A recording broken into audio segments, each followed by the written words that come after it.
Chosen one. Have you noticed the cold drafts lately? The ones creeping under the doors of the place you call safe. Lately, the corners of your life feel narrow. The rooms that once held your peace now feel like a cage.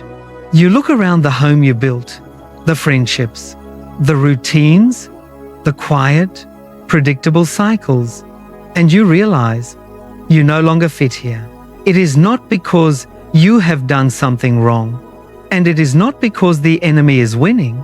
It is because the divine hand is stirring the nest. You feel a quiet ache in the late hours. As you sit in the dark, watching the headlights sweep across the ceiling, a silent, persistent whisper tells you, your time in this place has expired. You try to settle back into the pillows. You try to convince yourself that tomorrow will be normal. But you know, it is a lie. The comfort has evaporated. The air has grown thin. You are being forced out, not to destroy you, but to save you from the slow death of stagnation. Let us look closely at this feeling of displacement. It is a spiritual friction. You go to the office, but the work feels empty. You speak with old friends, but the conversations feel dry. You visit the places you loved, but they no longer bring joy. You feel like a stranger in your own skin. This is not a psychological depression. This is a divine displacement. God is withdrawing the grace from your current environment. He is turning off the life support of your comfort zone. Because if He left the temperature warm, you would never leave. You would stay in the valley forever, and you would miss the mountain. C.S. Lewis once captured this profound tension in Mere Christianity. He wrote a metaphor that every chosen one must memorize. He asked us to imagine ourselves as a living house. God comes in to rebuild that house. At first, perhaps, you can understand what He is doing. He is getting the drains right. He is stopping the leaks in the roof. You knew that those jobs needed doing, so you are not surprised. But presently, He starts knocking the house about in a way that hurts abominably. He is knocking down walls. He is tearing up the floors. He is adding new wings. He is raising the ceiling. You cry out in panic. What is He doing? Why is He destroying my shelter? And Lewis gives us the answer. You thought you were being made into a decent little cottage, but He is building a palace. He intends to come and live in it Himself. Let those words sink into your spirit, chosen one. A cottage is small. A cottage is easy to heat. A cottage is where you live in self-reliance. But a palace is for a king.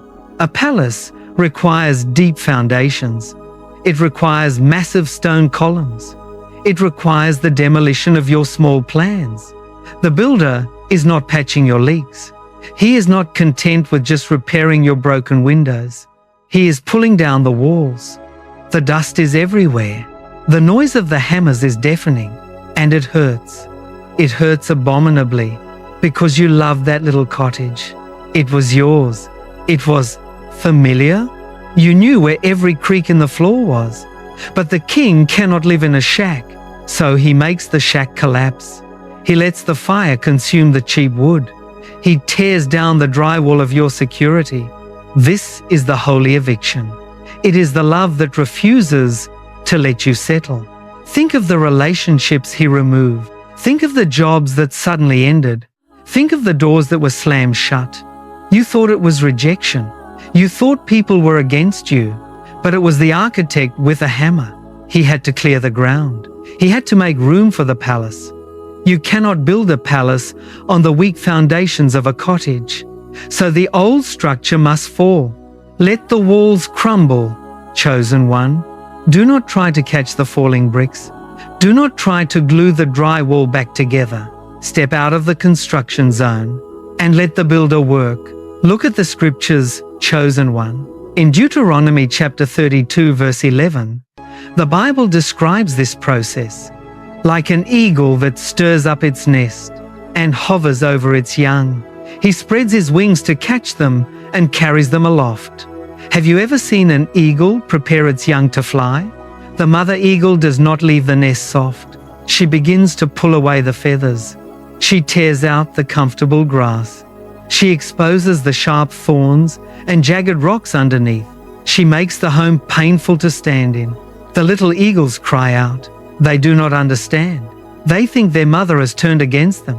They think their sanctuary has become an enemy. But the mother knows, if they stay in the nest, they will never use their wings. If they stay in the nest, they will become prey. They will rot in their own comfort. So she makes the nest toxic. She forces them to the edge. She pushes them into the empty air. And as they fall, she sweeps down, catches them on her wings, and flies them high into the sky.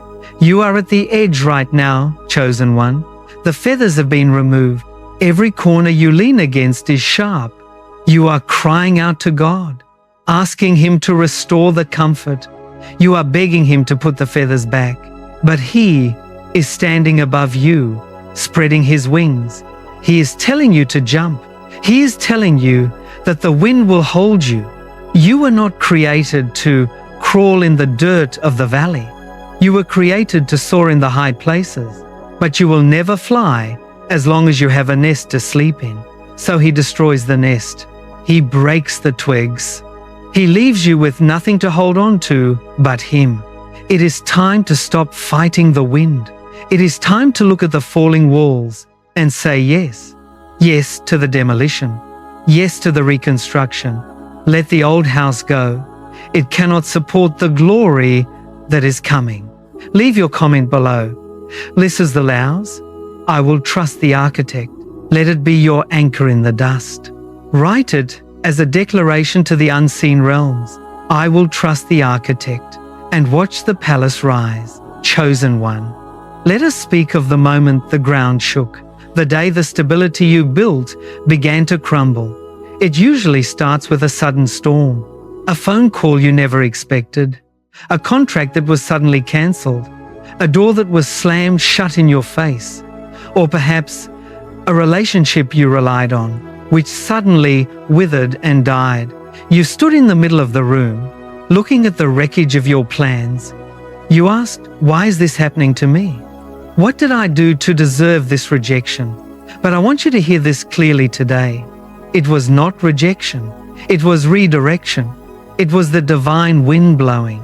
It was the hand of God placing a key in the door and locking it from the outside.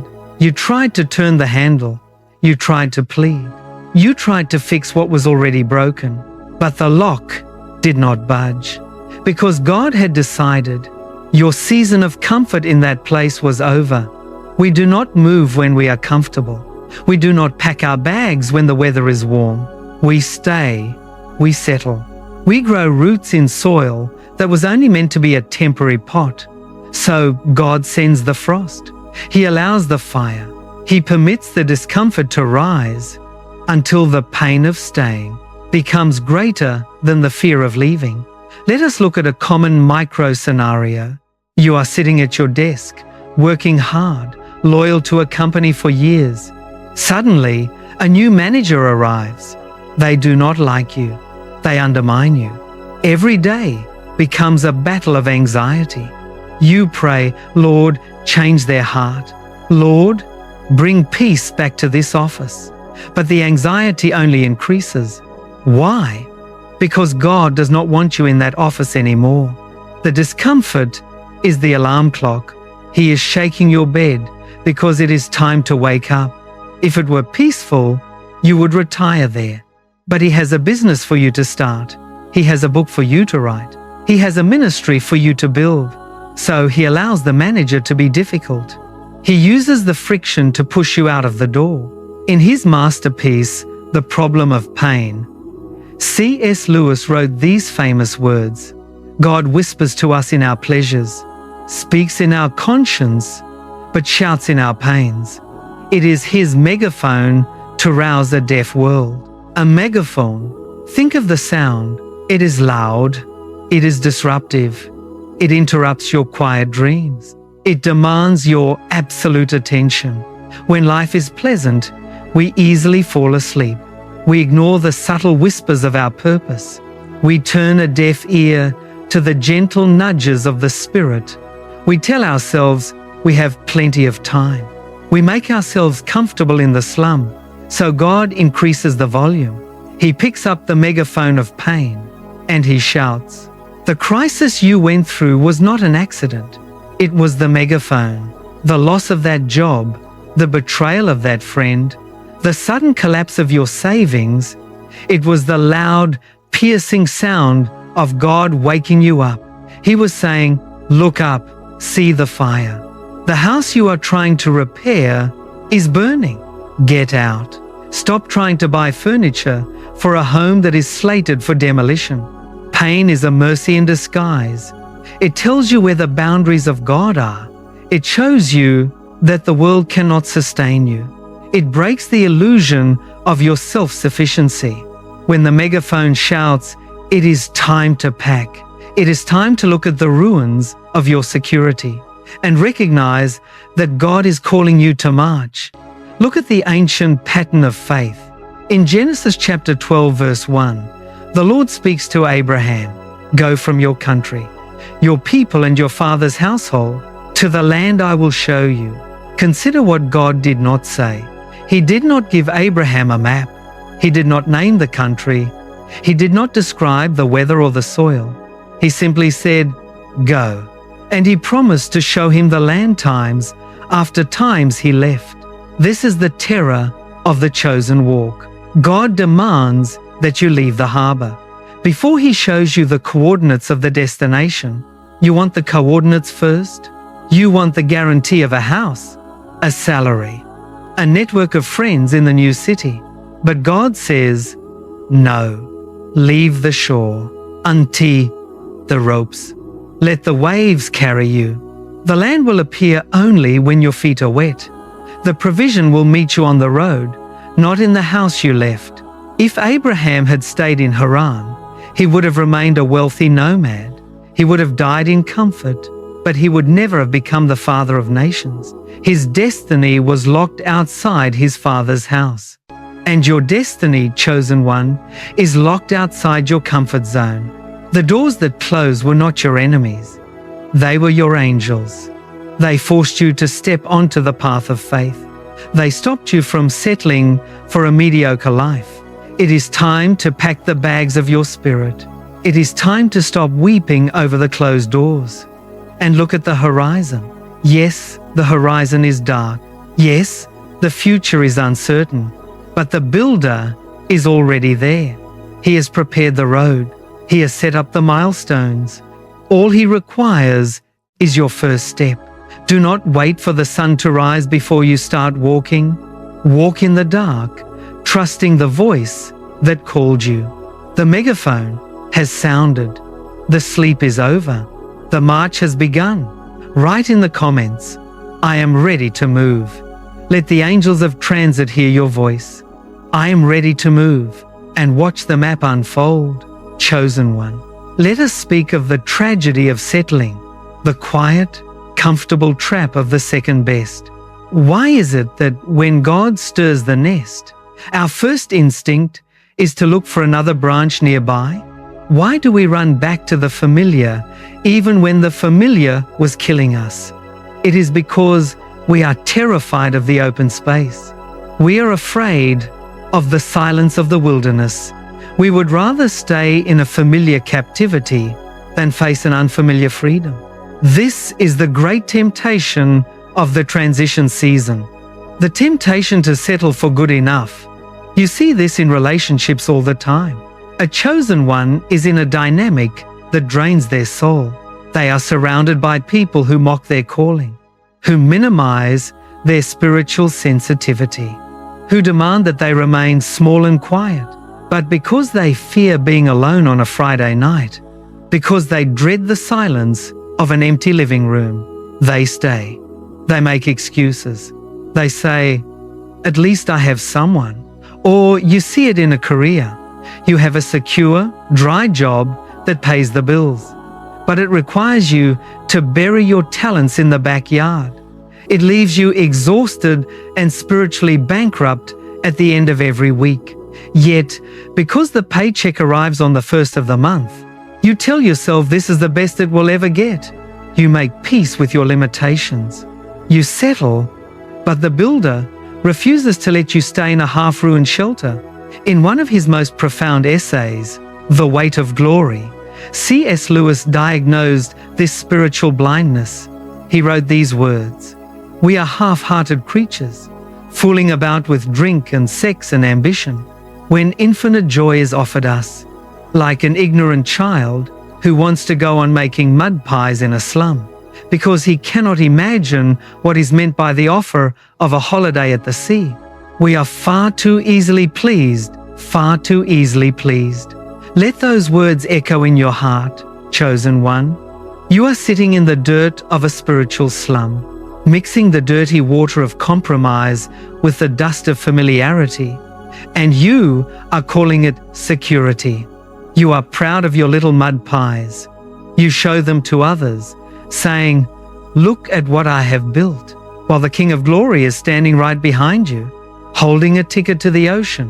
He is offering you a holiday at the sea, an infinite expanse of deep water, fresh wind, endless blue horizons. But you do not move, because you have never seen the ocean.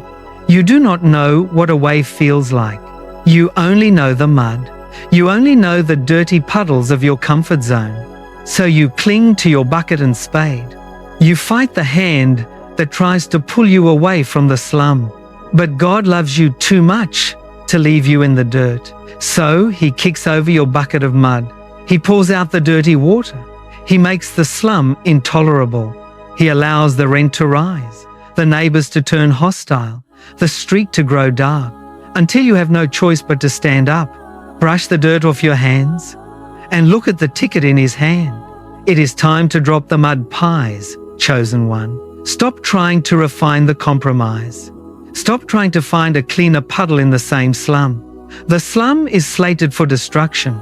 The old season is dead. Look at the warning of Scripture. In Genesis chapter 19, verse 17, the angels warned Lot and his family, "Escape for your life. Do not look back or stop anywhere in the valley. Escape to the mountains, lest you be swept away." Do you hear the urgency in the divine command? Do not look back. Do not stop in the valley. Do not try to pack your favorite things. Run. Lot's wife could not let go of the slum. As the fire began to fall on Sodom, she turned to look at the home she was forced out of. She turned to look at the comfort she left behind. She wanted one last look at her routine, one last glance at the familiar streets, and that backward glance froze her. She became a pillar of salt, a monument to spiritual nostalgia, a warning to everyone who tries to drag their past into their future. When God tells you to leave, you must run. You must not look back to see if the people you left are happy with you.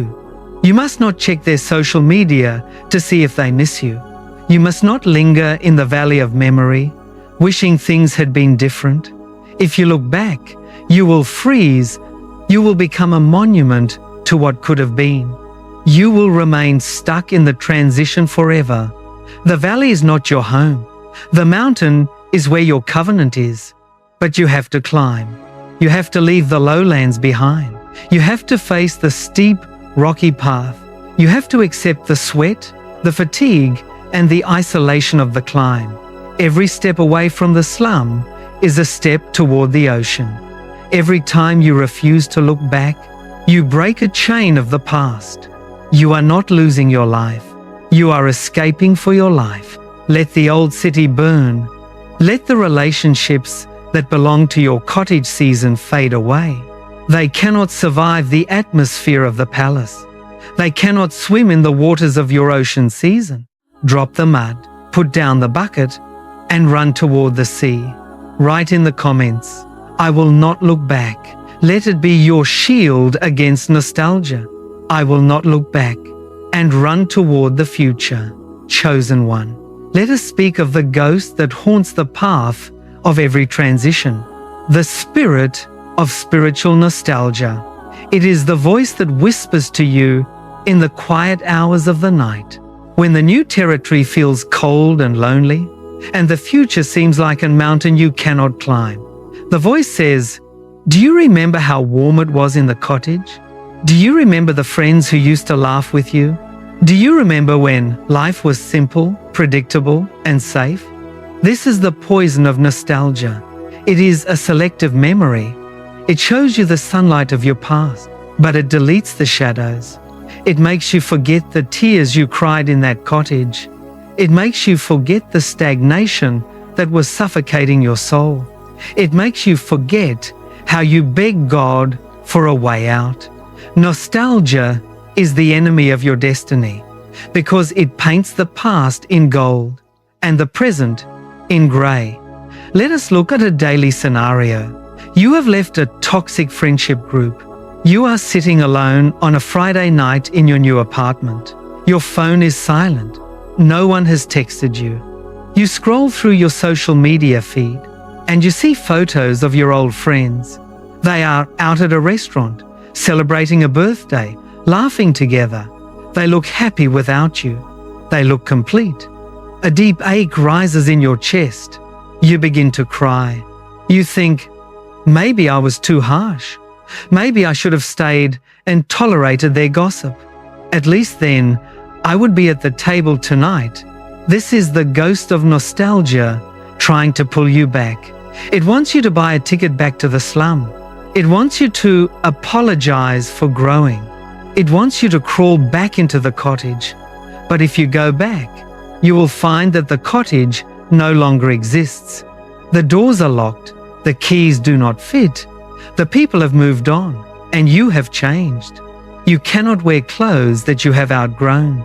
You cannot fit your giant soul back into a child's shoes. In the Screwtape Letters, C.S. Lewis exposed this demonic strategy. He showed how the enemy uses time to paralyze our faith. He wrote that the enemy wants us to live in the past or the future, because both are illusions. He wrote, "We want them to live in the past, or else in the future.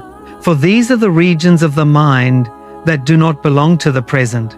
The present is the point at which time touches eternity. The present is where God is. God does not exist in your memories of yesterday. He does not exist in your anxieties about tomorrow. He is the great I am, not the I was or the I will be.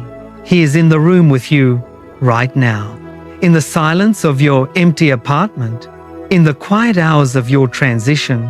When you look back at the past, you are worshipping a ghost. You are giving your energy to a reality that no longer exists. And when you look forward with fear, you are dreading a shadow. The enemy wants you to hate the present, because if he can keep your eyes locked on what you lost or what you might lose, you will miss the bread that God is raining down today. The Israelites did this in the wilderness. They just walked through the Red Sea on dry land. They'd seen the armies of Pharaoh drowned. They were free. But the moment the desert grew hot, the moment the water tasted bitter, they began to look back. They said, "We remember the fish we ate in Egypt for nothing, the cucumbers, the melons, the leeks, the onions, and the garlic. But now our strength is dried up, and there is nothing at all but this manna." Think of the madness of that statement. They preferred the garlic of slavery to the manna of angels.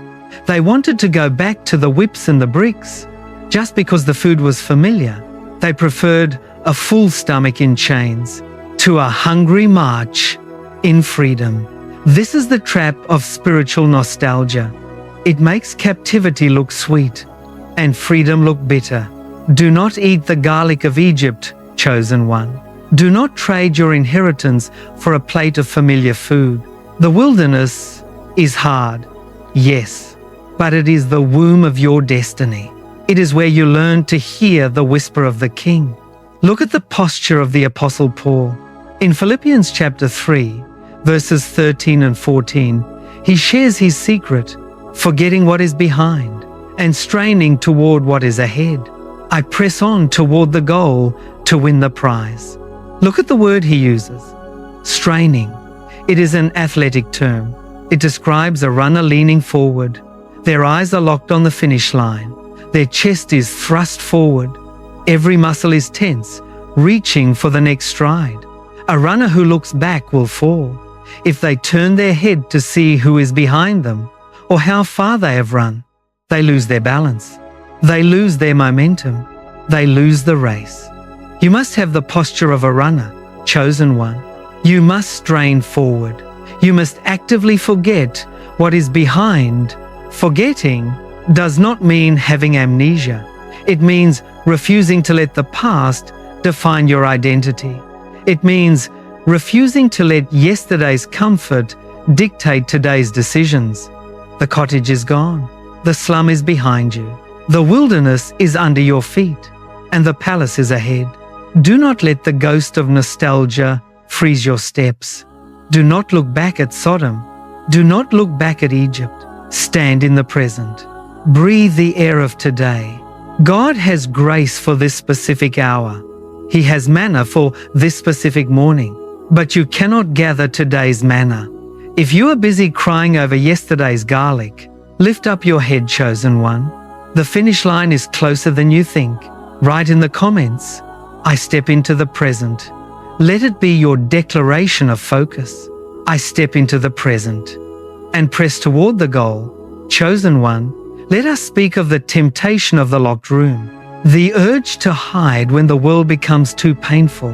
When you are forced out of your comfortable nest and the people you trusted turn away, a natural defense mechanism rises within you. You decide to build a wall. You tell yourself, I will never trust anyone again. I will never let anyone close enough to hurt me. I will create a sanctuary of one.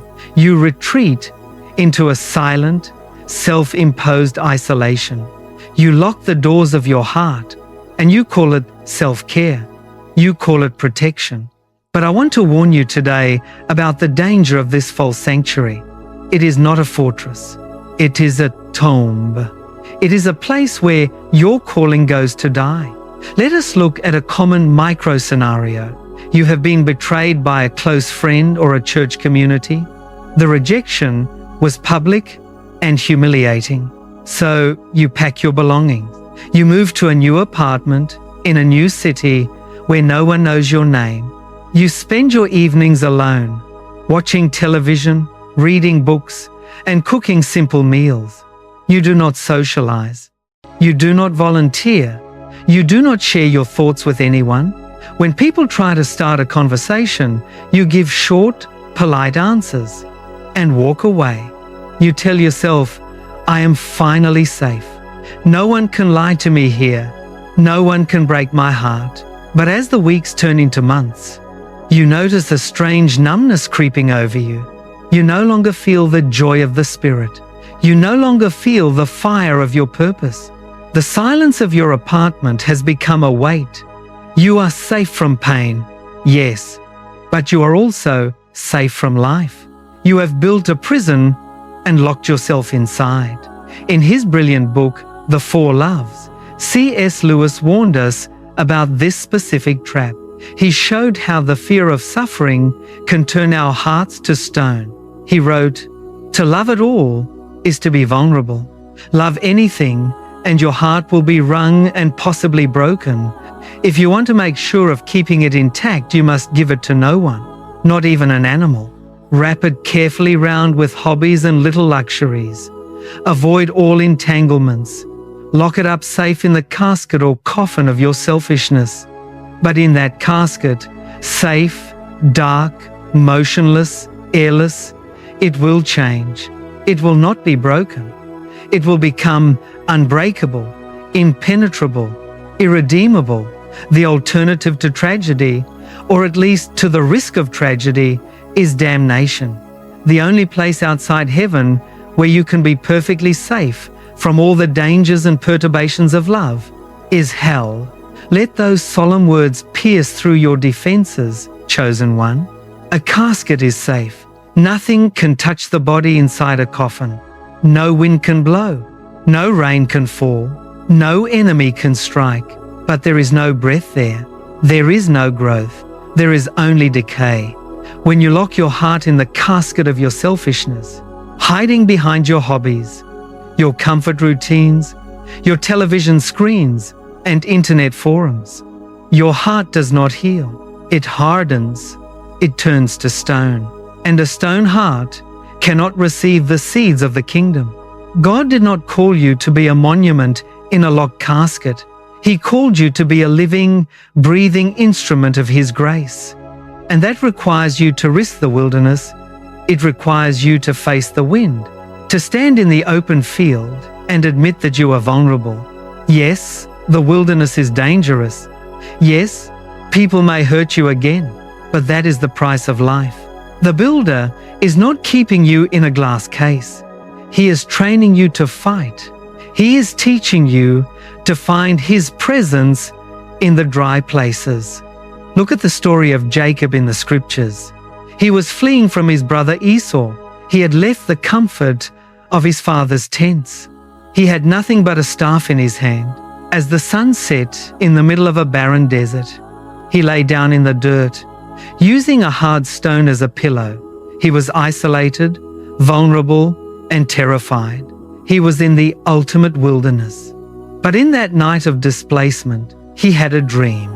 He saw a ladder stretching from earth to heaven, with angels ascending and descending upon it.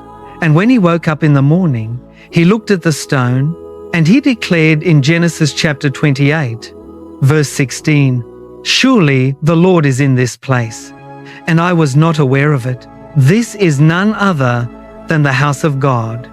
This is the gate of heaven. Think of this mystery, chosen one." The gate of heaven was not in the comfortable tents of his father. It was in the rocky desert of his displacement. The stone pillow became the altar. The empty desert became the house of God. If Jacob had stayed in the safety of his home, he would never have seen the ladder. He would never have received the covenant of his destiny. He had to sleep on a stone to see the angels. You are sleeping on a stone right now, chosen one. The wilderness feels lonely. The ground is hard, but the ladder is right above you. The angels are descending. God is in this wilderness. He is in the quiet room. He is in the empty apartment. He is in the silence of your transition. You do not need to lock the door to be safe. His presence is your fortress. His wings are your shield. Step out of the casket. Unlock the door of your heart. Let the cold air of the wilderness blow through, and watch the gates of heaven open. Write in the comments, "God is in this wilderness." Let it be your altar in the desert. God is in this wilderness. And watch the ladder appear, chosen one.